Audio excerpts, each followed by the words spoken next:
and I want to become a printmaker, and I love every technique. Printmaking means everything. The most important invention in human history probably are soap and print.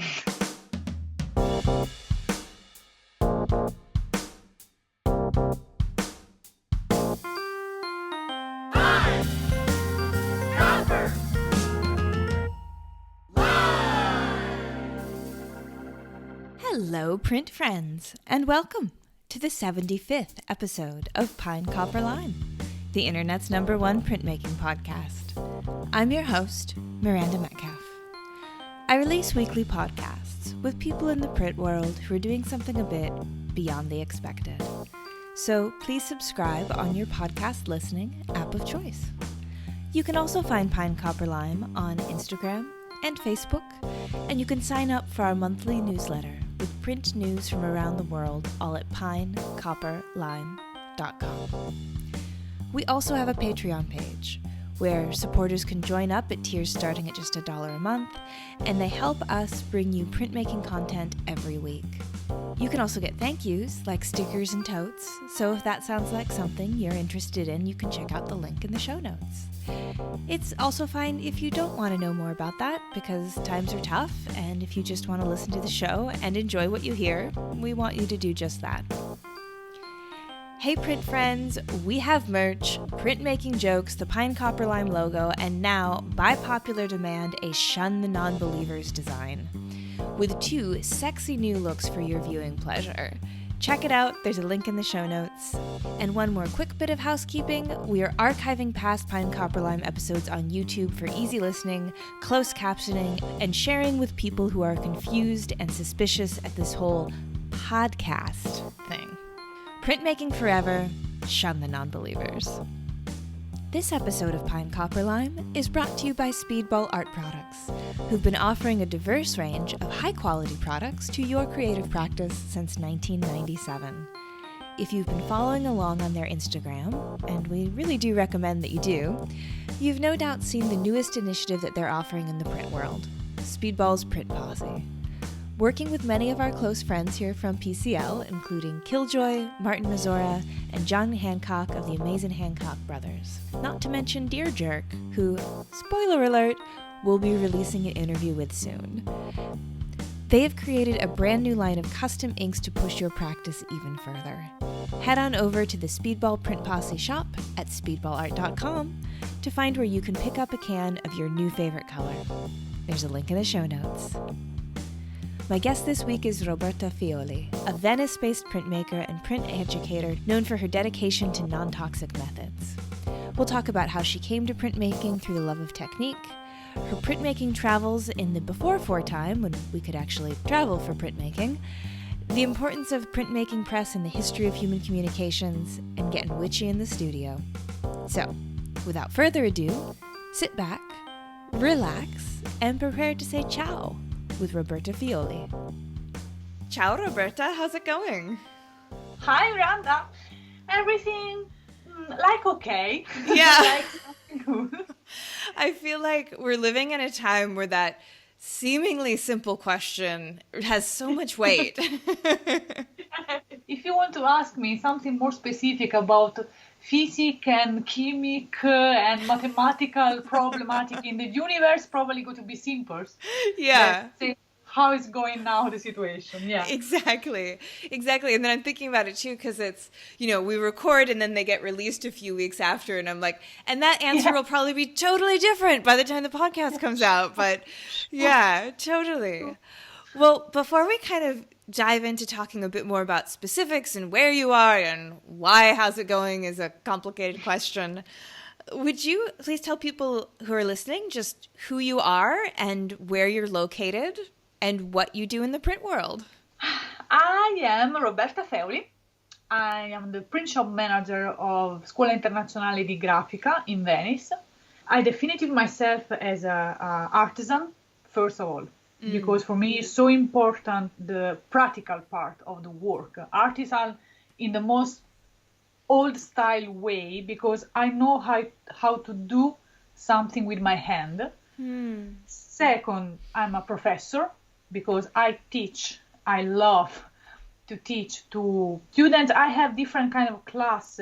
It's not important for me the age or the level. I love to teach everything I know to people real interesting and people that want to know. And I am a printmaker. And this is the good part. This is the great part because I think that I say I'm a printmaker because I work in the printmaking world, and I have the luckiness to meet a lot of people. With my in my school, I meet people from all around the world, artists and printmakers. So I have the possibility to stole and everything I can. And finally, I am an artist, but I use this word only when I have a show. So in the moment that I have a real show, some of my pieces are in an exhibition, in a museum, in a collection, wherever, I use the word artist. In this moment, I have to print in two different shows in Italy, so I can say that today I'm an artist too. Beautiful, beautiful. And so, where did you grow up, and what role did art play in that time in your life? So, I come from a very little city near Naples. My city is Benevento. And Benevento in the Italian history is the city of witch. And the idea is that all the women that grew up and born in Benevento are a little witching. We know, we see, we can feel what's happened. And my really lucky point in my life is that my family is from my grandfather. They founded a newspaper, the newspaper of the city. And so I grew up literally near a printer machine. Oh my gosh, yeah. So for me, the smell of ink, and we speak about the super toxic and dangerous ink, was a normal smelling, was something that really comfortable me as a child, because I love day by day stay in the print shop where they print the newspaper. And so I grew up with this idea that ink is good and information and share is good. So I'm a journalist too. I vote for, of course, you can't escape to the side of your family. My grandfather, my mother, my uncle, they are all journalists. And so I started the same way, but I understand that I need so much to work too with my hand, not only writing, but drawing and creating. And so I study art in college, and I study in Academy of Fine Arts in Urbino, in Italy and in the world. Urbino is one of the best places ever for study graphic art. Mm-hmm. And was great, because I start with the painting class. And painting class means I can spit on the wall, but if I can explain that my spit on the wall is the human condition, is contemporary. And then I see people from the print shop dirty, completely dirty, from the finger to the face. And I say, wow, in this print shop, people do something hard. And this strange idea, this with this word, I don't want to say that contemporary means bad. Mm-hmm. But when I start this art study, I understand that I have something to say. And the best way to say that was by graphic art. And was the right thing to do. You know what I mean? When you feel that is the right selection, the right moment to change. So I go out from painting class and I start to get dirty in the print shop. Yeah. And from this point it was a nightmare, because I start day by day to be more sure about my work, about what I want to do, and I want to become a printmaker, and I love every technique. Printmaking means everything. The most important invention in human history probably are soap and print and and the two things are so related, because a printmaker have to wash his hand 100 times every day. So it's an important thing. And then happens something really important, that is I have a possibility. I win know the right word for this, when you win the thing to study outside your university. In Europe is Erasmus program. So I win the possibility to study in Granada, in Spain, Academia de Bellas Artes in Granada. And it was incredible because they work a lot with the less toxic technique, or better, with what was less toxic 15 years ago. So for the first time I meet professor, Italy is still very academic about printmaking technique. Really? Yeah, Academy of Fine, and in some ways right. If you study in Academy of Fine Arts, they have to teach you the base, the rules. And but you have to understand that you can destroy these rules. This is the difference. So when you say it's very academic, do you mean like it's just very sort of rule-based and very structured in the way it teaches? Not just that. I can tell you that, for example, for 1 year, I work only with hard ground. Because hard ground was the best, is the only way to do something good in printmaking, and was very classic. Classic means copper, charbonnel, hard ground, liquid satinato ground, print the edition in the super classic way, Right. Teach you only one way. Right, in a very traditional way. Very traditional way. And one thing that now is funny to say, or probably no, still not funny, but one of the older professor that I meet in Academy of Fine Art, first things that he teach me was that if you sign your print and your kind of sign, I don't know how to say better than this, your name looks too much like female, the print have less money value. This was something that I assumed was scary for me. It was something like, wow, we still at this point.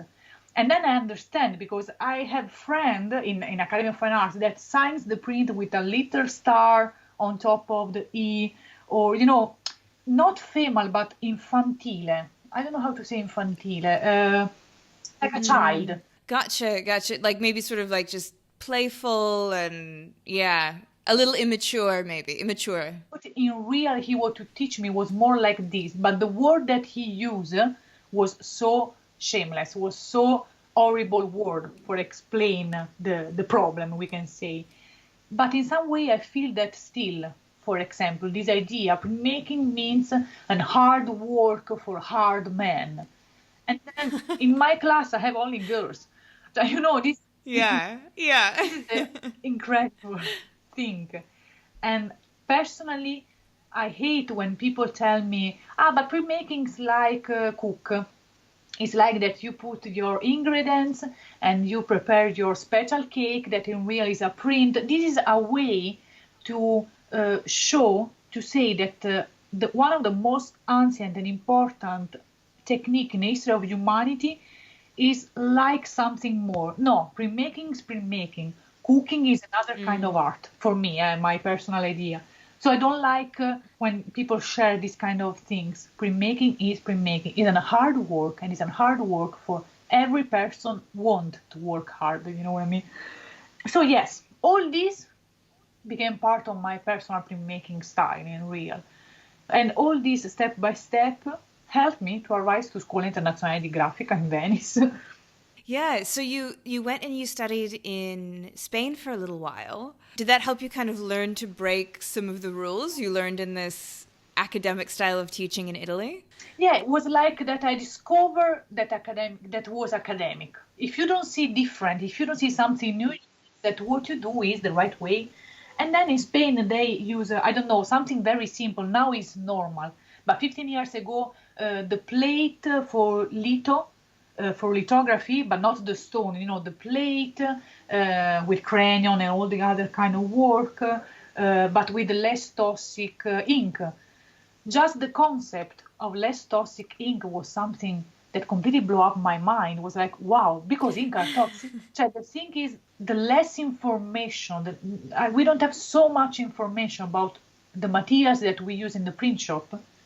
And then you discover that they are toxic, for example. But if no one explained to you these things, it change completely the quality of your work. So in Spain, I start to understand that it was real an alternative to some of the part of my work in the academia in Italy. And this is still a point, this is still something that I'm looking for, something different. Yeah, because I know that did you end up traveling to the US to study Yeah. non-toxic? How did that trip come about? This was something big.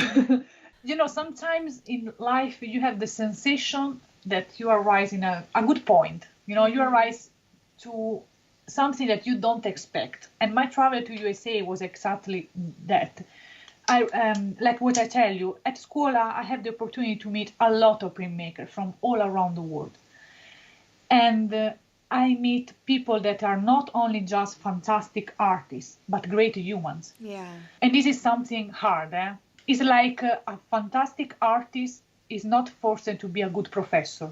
And a good professor is not always a good artist, So true. It's a big reality. I meet fantastic printmaker and humans, and I'm falling in love, literally, with some of these people. And the incredible thing is they fall in love with me. So years by years, my name started to become normal in the printmaking ambient, we can say. I don't know if this sounds too much. I don't think I'm special, you know what I mean? But some people that I am in some way. That's okay. My name started to become normal among printmakers too. Sometimes it's just a fact. Yeah. Yeah, I don't know how to explain better than this. I don't have the right number of words to say that. Well, it sounds like, you're building your network of different people and building mutual respect, and eventually that leads to things. Yeah, and these people start to speak and say, Roberta from school. Oh, yes. Roberta from school. Oh, yes. And oh, yes, by oh, yes, became an opportunity. So I was contacted by Catherine Kernan. That for me, we have to say, Catherine Kernan for me was like Madonna for a singer. I see her video, I check all her website, her stuff. When I discovered that she come to school for work and print, I was so excited. It was like to meet a name that you see only on a book, Yeah. And it was not just a incredible printmaker, it was a beautiful person. So was her, and so Mixed Print Studio and Boston Printmakers to work together for push me to go out from Italy and have this experience in USA. And this was the travel of my life, because first I discovered the other side. This means how work a print shop in the USA inside official university and school of art.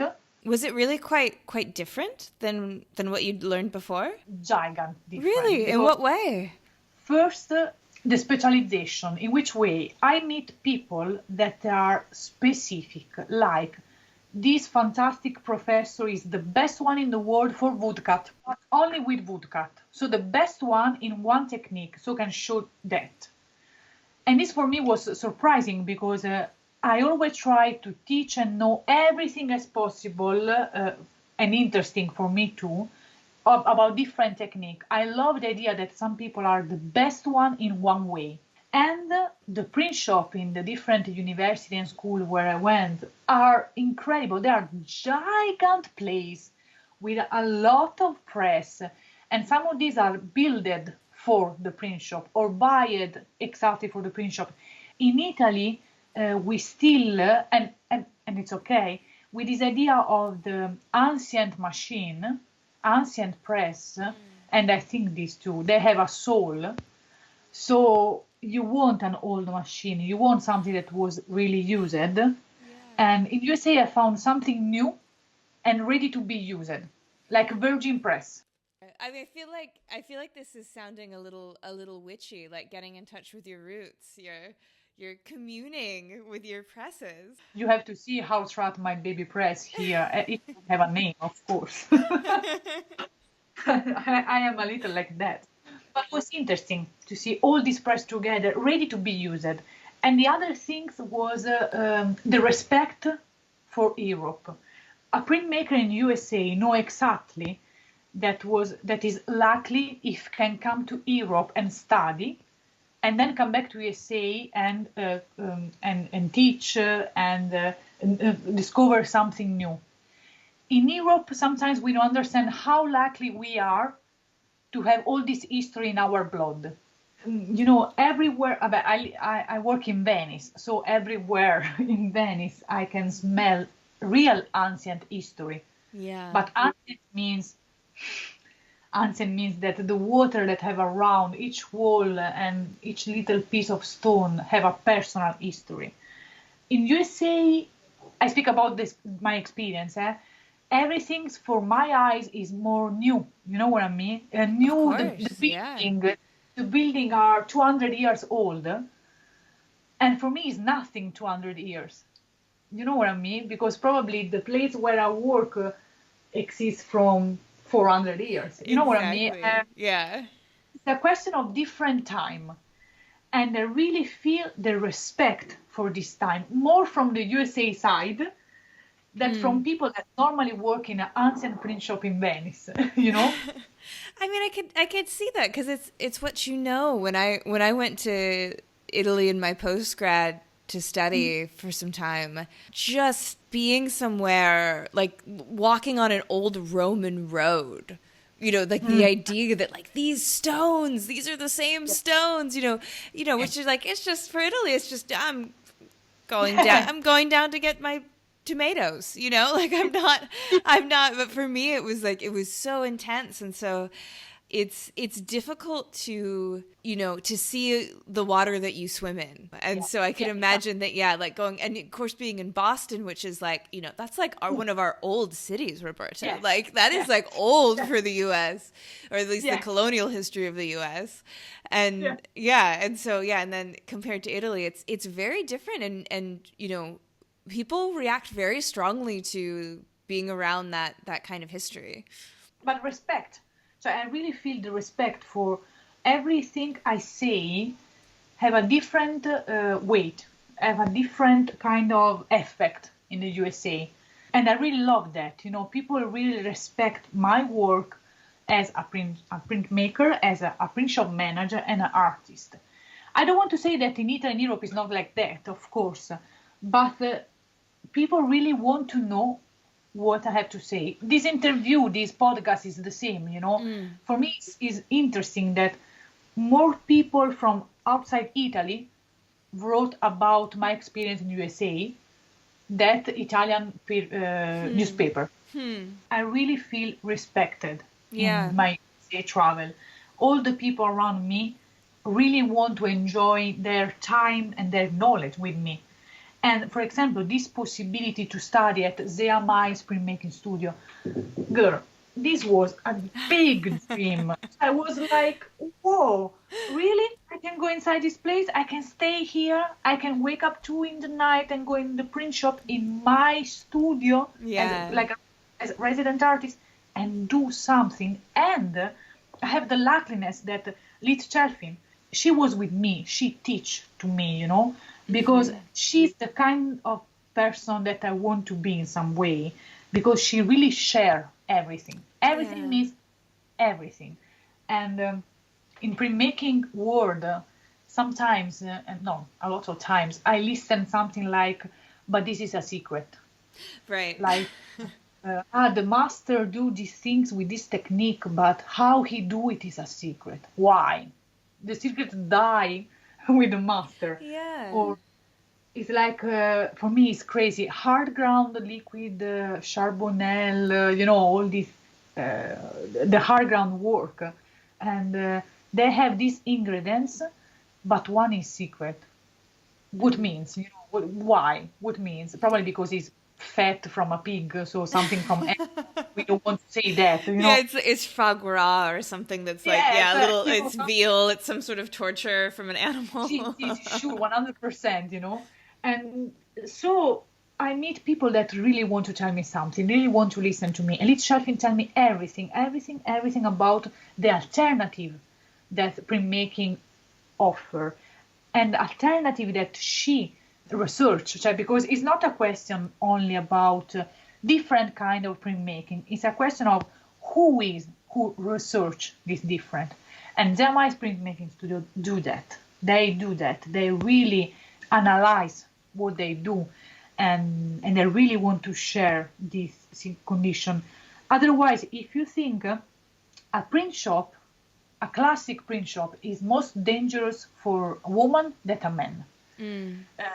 The toxicity of petroleum, wet spirit, the ink, the acid are more dangerous. Are dangerous for women. How do you say, reproductive system?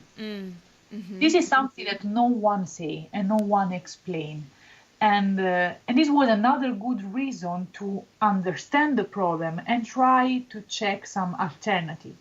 So my first things was, I'm going back from USA and I want to teach everything I learn to my class. And I want to show the bad side. Because when you speak about something dangerous, people are scary. You have to be scary to understand the difference, to understand why this kind of ink or this kind of acid are better than another one. In Academy of Fine Arts in Italy, some Academy of Fine Arts still use nitric. That is the raw things that you can have in a tank in a class, you know. And for me, it's a shame, you know. It's incredible that people still use this kind of acid when exists an alternative. And the problem is the old master. When I speak about green way, the alternative, less toxic ink, you know, when I use this word, they are now commercial word. It's like bio. You buy bio apple, people automatically think that bio means more expensive. You know, this is the bad side. This is what's happened when you don't explain to people everything. I start every class about less toxic technique with one example. How we say that something is less toxic. First of all, don't exist no toxic. Right. Every time I read or listen, this is not toxic. No, guys, everything we use is potential toxic. What we use for wash our hair, my body, the dress, the t-shirt, everything is powerful toxic. No toxic exists. How people say that something is not toxic, less toxic? With a test. I make this example because I think it's powerful. I have this product, this liquid or wherever, and I have 100 mouse, rats. These rats drink my product, you know, drink what I want to sell, and only 49 died. I can sell this as less toxic product. Right. You know what I mean? It's probably an exaggeration, but this is the way that I try to explain how this game about, how the right word can be read. Yeah, I was just thinking you see that so much in the way things are marketed. You know, even I think about it like the way people market foods and they say like, this is all natural. The hell does that mean? You know, it's like, this is less toxic. It's like less toxic compared to what? These are the questions we don't have answers to. And no one really think about this question, you know. For this, I start my class with this idea. I don't want to show you that exists a no toxic way. Exists a way to have less effect, dangerous effect on yourself and on the world as possible. But everything is about little step, you know. For example, I use only rags for clean everything in my print shop, okay? Rags means that all the old lady around my block in Venice know that the best things that they can give to me is rags. Yeah. Rags means old dress, old socks. Socks, you know, for your foot. Socks are the best that you can use for clean, because you can put your hand inside and clean and wash and clean and wash. They are perfect. They are my best friend in a print shop. And this is the things became a group problem. Group means that all this old lady that lives around my print shop, I know these people because I meet every morning, I say hi, I say hello, how you know, create a connection with people that are not interesting in printmaking, but they know that they can help me with my printmaking life with this kind of gift. Gift means that it's something that they go to put in the trash can become something so important for me. And all these rags that they are washed, I cutted, I used, then became a cover for book artists. I try the real less toxic way means immortality. When a piece of fabric, a piece of paper, a piece of everything, a piece of human mind became immortal when have always a new life. What I try to do is to offer a new life to everything I have inside my print shop. A print shop can produce an infinity quantity of dangerous trash. And in a place like Venice is harder too, because you have to think that I'm surrounded by water. Yeah. Everything I do can be dangerous, not just for me, but for everything is around me. This is a little reality. This is a village that can floating, and is a village with a giant, ancient and rich history. And I'm part of this. And I respect so much this island for putting dangerous this water and these people and this reality. Yeah. And so for me, it's really important. Don't produce so much trash. This is the first step, I think. And this is not because, good girl. This is because it's really important for all the future printmakers. I try to teach that because the new generation of printmakers have to take care about the next one and the next one and the next one. This way, making can still immortal.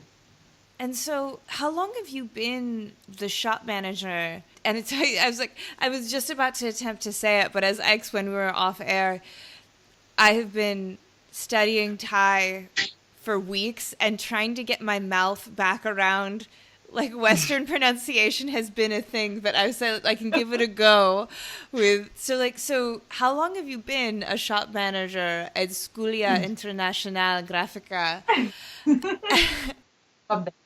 And kind of bringing this philosophy to teaching into the way that you run the shop there. Allora, you think that I'm here by 8 years. Okay. 8 years is a long time. But I understand what I can really do just in these last 5 years.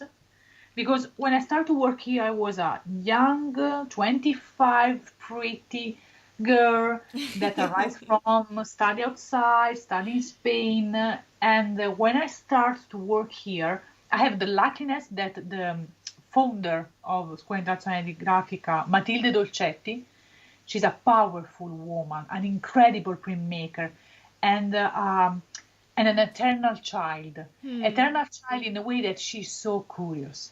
She wants to know everything. And every time a new resident artist arrives, Matilde is ready to see.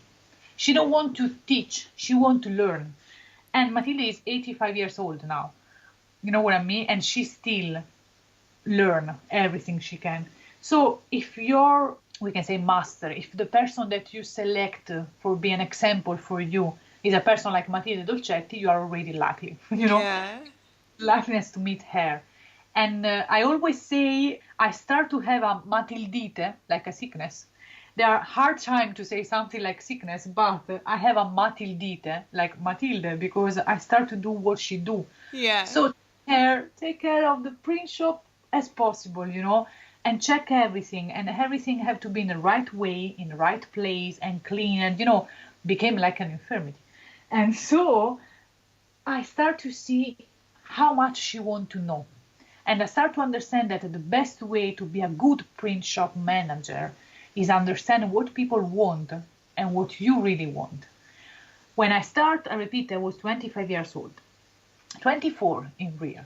But I was smart. I think, but I was fast, you know. I see, I can do it, I want to try, I meet people, I speak with all the people around the world, no problem. It's not important for me if I speak a good or bad English or Spanish, I'm educated. And I know perfectly how to use my hand to explain everything. You know, this is typical from the south of Italy. Yeah. Use a lot of hand for explain. And I start immediately to work with very important printmaker and masters. And the real hard part was explain to these people that I was ready. I was not only a young girl. I was a printmaker and I know exactly where I want to arrive. Yeah. And where I want to arrive is stolen everything. I want everything by these printmakers. I want to know everything they know. And so I start to understand that I can teach what I've stolen, I can show what I discover, and I can start to make the print shop not just a place for artists, but a place for human. What do you mean by that? That's such an interesting turn of phrase. I mean that when people without experience with printmaking, or visitors or tourists, of course, because Venice means a lot of, they enter in my print shop, and what they see, they see, oh, ancient press, a lot of paper, people at working, and they are very fascinated by that. No, they are surprised that still exists a place like that. What I want for these people is not just a picture of the press. You see, I speak a lot with you in this moment, and I speak a lot with all the people that enter in the print shop, because I try to explain in a short time much as I can, you know. So they see an old press, and I always say this is an old press that was used by this artist, and I really think that this artist that probably died still use it. The thing that we say about I have a name for my press and stuff like that, it's not true, and probably can sound a little freaky, but I really feel the energy of my press. I know when a press is ready for work. The other thing that I always teach is if you respect the press and the materials, they go to respect your work. If you use the press as just a tool, she became just that. If you use the press like a co-worker, because every press for me have a human side because it was created by human mind. This is what I mean when I say it sounds freaky. You know, when I say this stuff, or people falling in love with this kind of declaration, or people look at me and say, uh-huh. Yeah. And so I hope that sounds better than what I think. But I really think that press need to be active part of the process. Yeah. The matrix of copper. Copper means metal, means minerals, means something alive. Wood is totally alive. Yeah. The tools that we use, a great part have a wood side. This means history, and I really think that materials have a memory. So if I treat my tools and my slab and my press with a lot of respect, when they see me, they are happy and they want to work well with me. This is what I really think.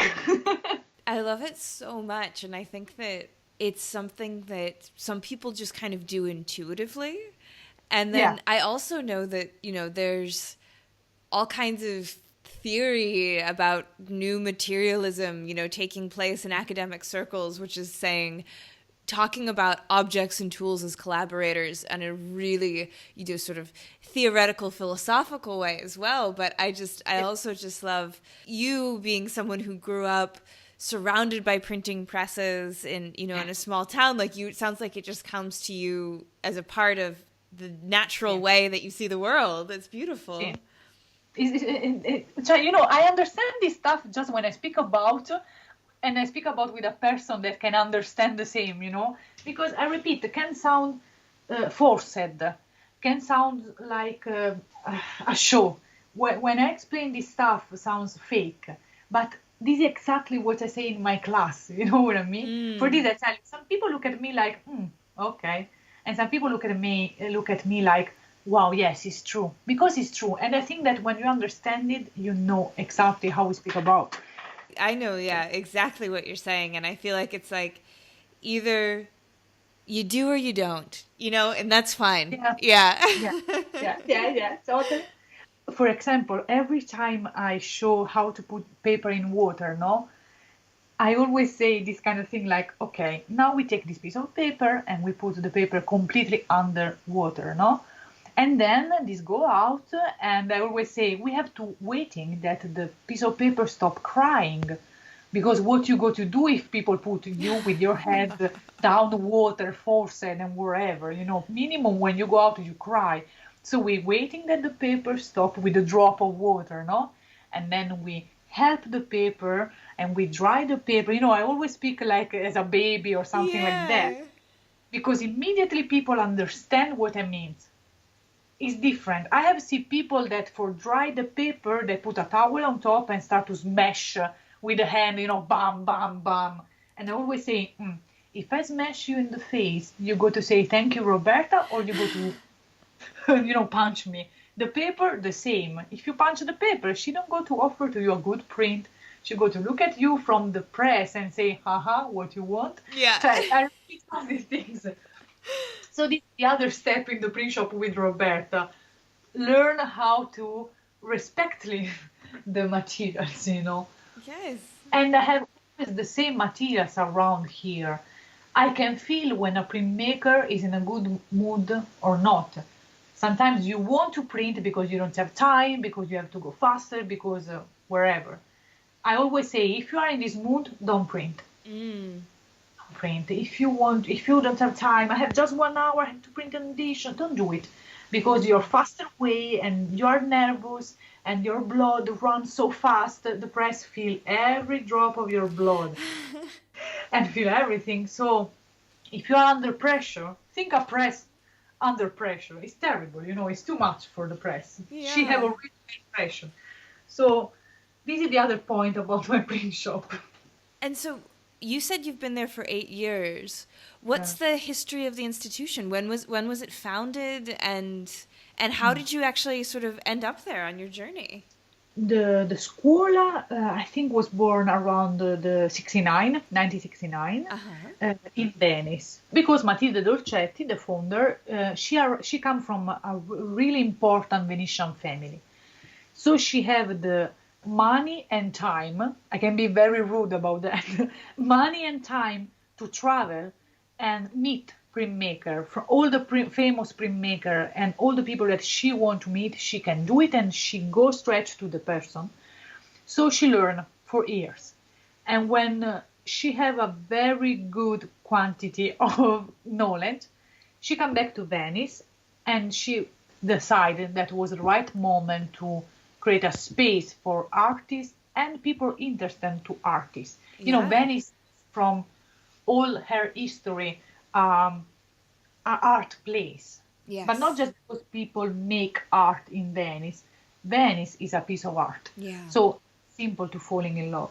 I think that Matilde want to add something about. In another epoch, for me, Matilde Dolcetti can be a fantastic Peggy Guggenheim. Yeah.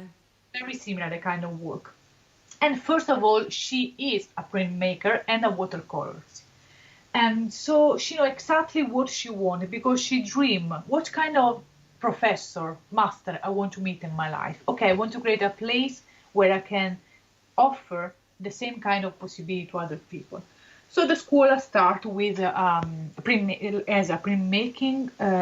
shop for artists, and then start with art class. And art class means watercolor, printmaking in every definition of printmaking work, calligraphy, and workshop about wherever means that if I have a resident artist that work with cyanotype, I always ask to the resident artist to teach something to Italian student. For me, it's so important, and for the school, it's so important that Italian student too understand that exists another side, that exists people that can survive as an artist first, and that exists people that make art for love. And then we have a 2-year master about graphic design. So we have these two souls, the print shop and the frontal class about publicity, graphic design, webmaster, and all this technological way. And I really like that the students of digital art are forced to have experience in the print shop. Yeah. And they're falling in love. There are young people that use a computer already from all their life, but they never see a press before.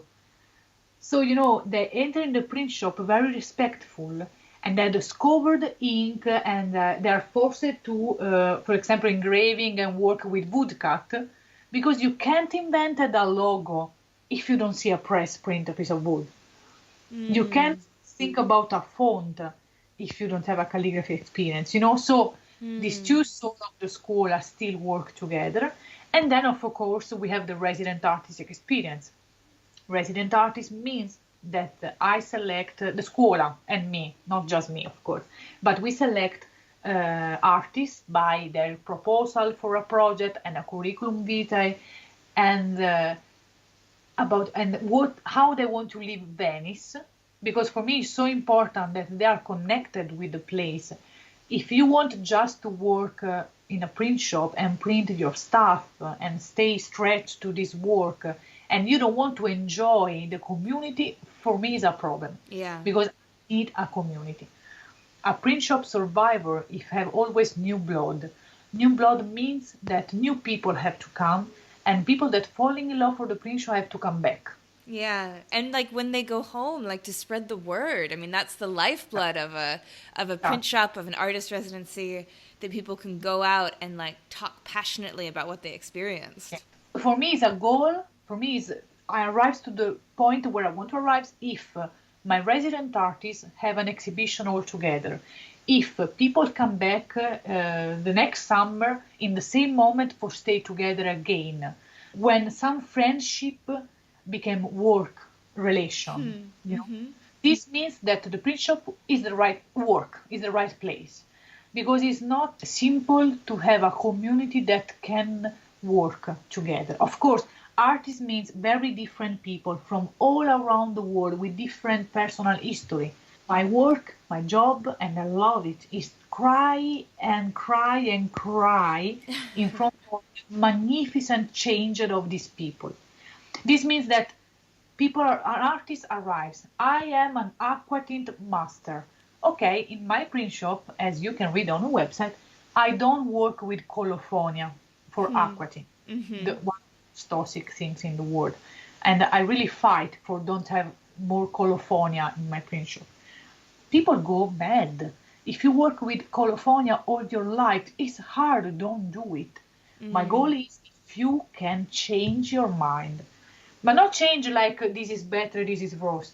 Change is prove something different, print something different, then you come back to your real life. But the moment that you are in Venice with Roberta Feoli, it'll be different. Yeah, learn something new. Yeah, definitely. And be scary. It's not scary. You fight. Exactly. There's that great phrase. It's like, if you're comfortable, you're not learning, right? Like if you're comfortable, you're not growing. Yeah. Exactly what I do. My job is to carry printmakers. Yeah.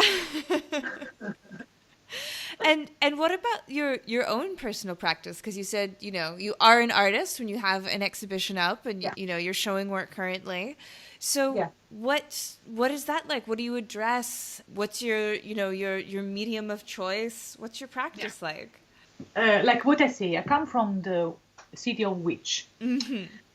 And this is an important point. Why? Benevento is in the south of Italy, city of witch, and Benevento was the only city part of the Pope kingdom during a specific historical period, So my city, in my brain, have two very important hard presence. Religion idea, the religion imposition, the Catholic imposition, and this means the Catholic fear, and this incredible faraway Spanish idea, in which way the city was down the Pope and the Spanish power.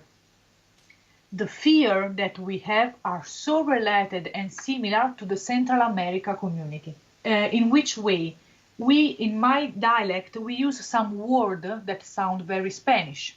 And we have some fear, like witch, the devil, some of these imaginary fear that they are son and daughter of the Christian presence, and of course the bad work with women and witch. That are so similar to Central America. I'm totally in love and in passion for Mexico. And my big deal, the other big things in my life was to see something in real in Mexico. I think that I get married just for have so much tip and money to have this travel. And with my husband, we say exactly that. We need to have this kind of travel is my dream, and he's in this mood too, of course, so we can't stay together. And we made it, and we have this long travel in only in Mexico City, because just if you want to see something in Mexico City, you need 4 years of your life. Oh, I bet. Yeah. And it was so inspiring. And all my work, great part of my work is about the culture of death. In which way? Of course, now it's 5 of November, so we already see the explosion of this calavera, sugar skull, a lot of paint skull or skulls on their face, and a lot of people don't know the origin of this kind of traditional thing, because all is connected with traditional and with tradition. And I see a bridge between how death lives in Central America and how death lives in south of Italy. If you think down Naples, we have a giant cemetery.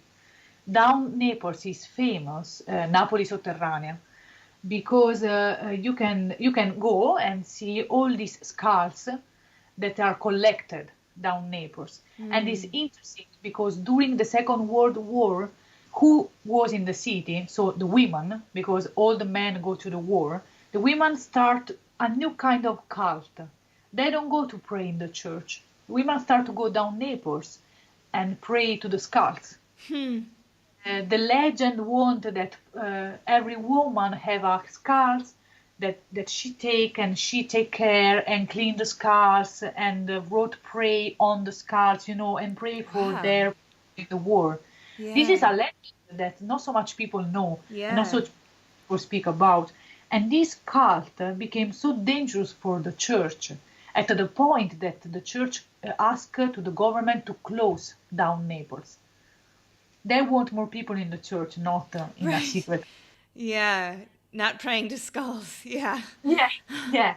And one of my favorite legends is Capitano, the Capitan, we can say, and it's about this young girl during the Second World War, and too young for being independent, and all the woman condition during these years, during the age, and she looking for so much for a husband, for go out her house and start to have a different life.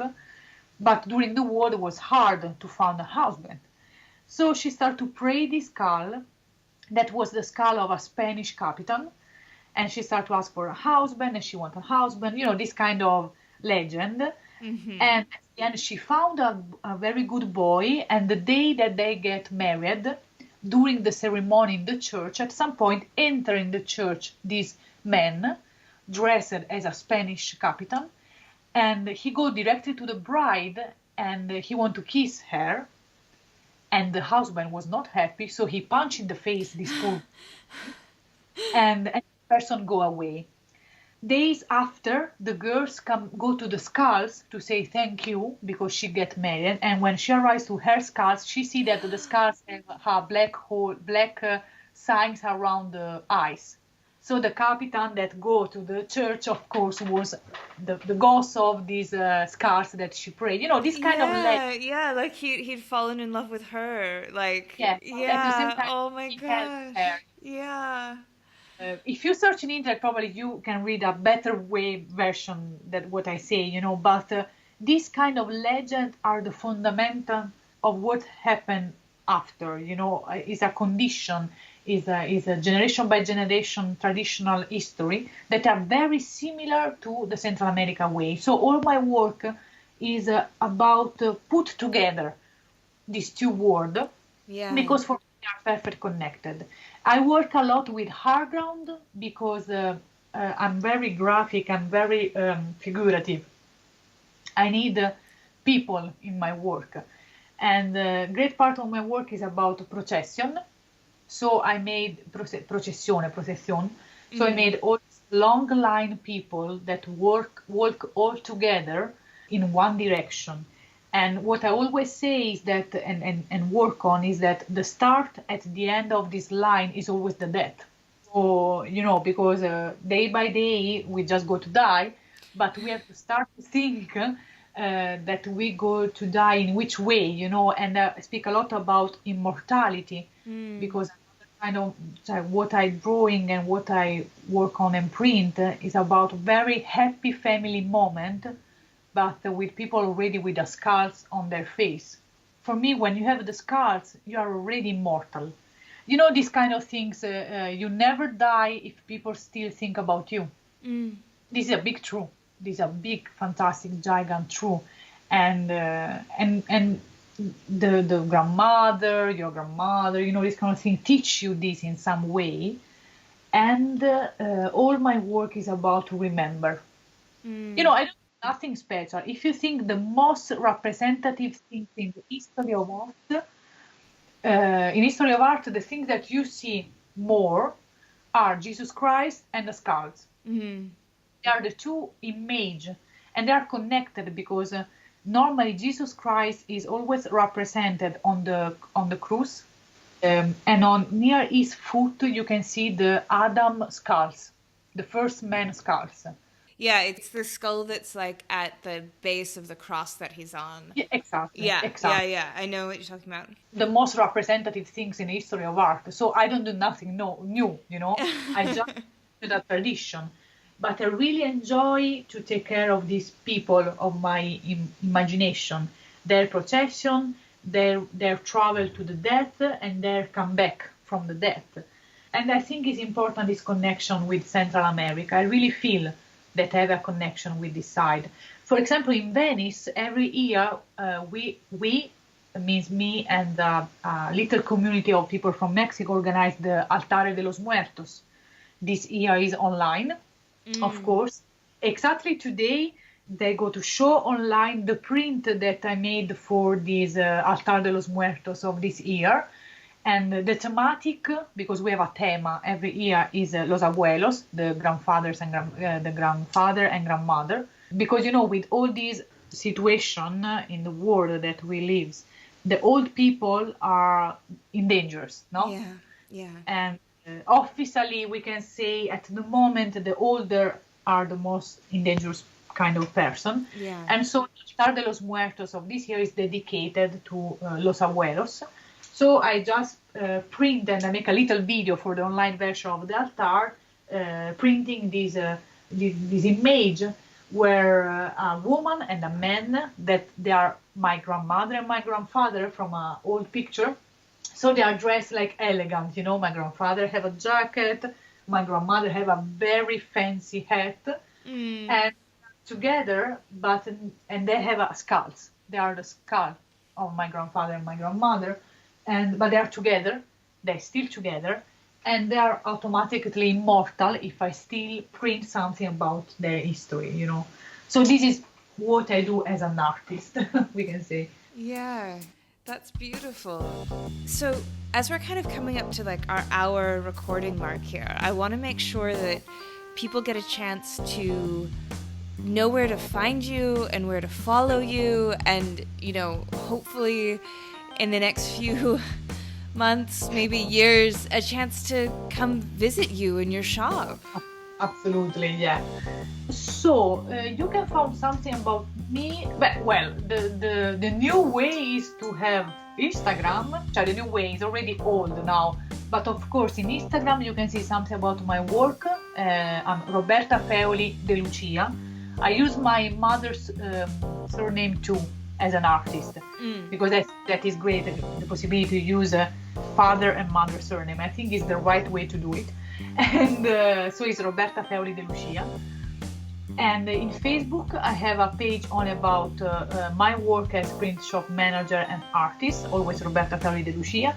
And arrives the moment that I start to have a real website, because it's year and year that I work blog and stuff like that, but you need a website now, of course. And so, but this is not officially online for the moment. And Scuola Internazionale di Grafica, you found immediately online the website where you can see everything happen in this side of the world. Beautiful. Well, I can put links to all of that in the show notes so people can find you. And yeah, I wish you the very best of luck in our new lockdown, and I hope that it goes okay, and that we'll see the other side of it soon. And there's amazing printmaking in Bangkok, so please come and visit me here. I'd love to connect you and see your passion for the medium and all of that here in this part of the world too. So I think that would be really great. Yes. And I'm still here floating in Venice, so when you want to come and floating with me, we can do it here in my print shop. I would love that. Thank you so much. It was so wonderful to talk to you and learn more about the history and what you do and communing with presses. It was really delightful. Thank you. Thanks, Roberta. I will be in touch. Yes. Thank you. Okay. Thanks a lot. Yeah. Ciao. Ciao. Bye. Ciao. Ciao. Well, that's our show for this week. Join me again next week for a special edition of Pine Copper Lime in collaboration with Print Austin and Studio Noise. I'll be interviewing Laura Post, one of the artists selected for Print Austin's 5x5 exhibition, juried by the great Delita Martin. You won't want to miss it. This episode, like all episodes, was written and produced by me, Miranda Metcalf, with editing by Timothy Pauschak and music by Joshua Weber. I'll see you next week.